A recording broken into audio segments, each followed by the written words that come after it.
Let's see how to fix this missing DLL problem in just 3 steps. So in the step 1, we have to open this page. The page link is provided in the description. So this has got download button.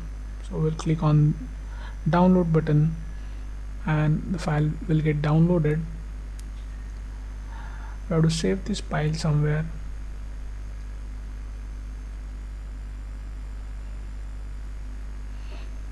Now we'll open the file.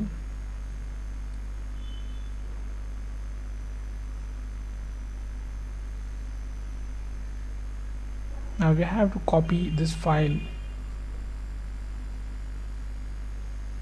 Right click on it and select copy. Then we'll move to the next step.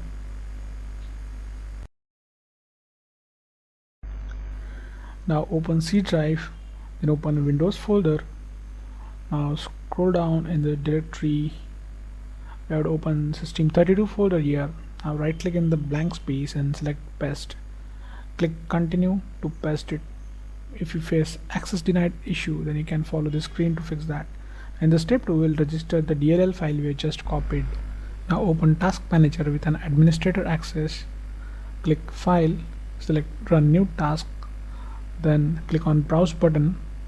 Now open C drive again, open Windows folder, now open System32 folder. Now in the list we have to select this file,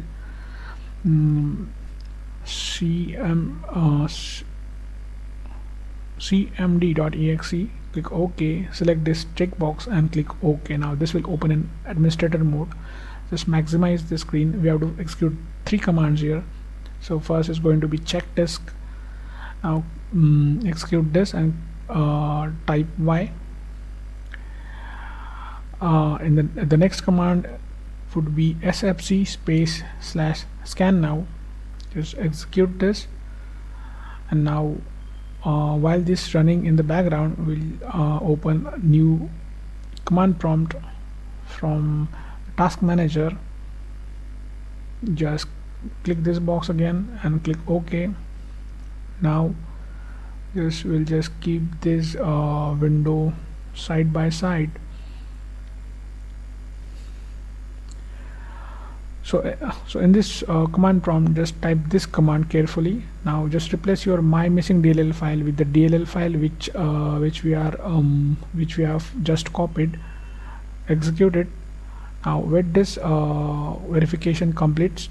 Now after everything is done, click start menu and restart it. So before you restart, just hit like the video.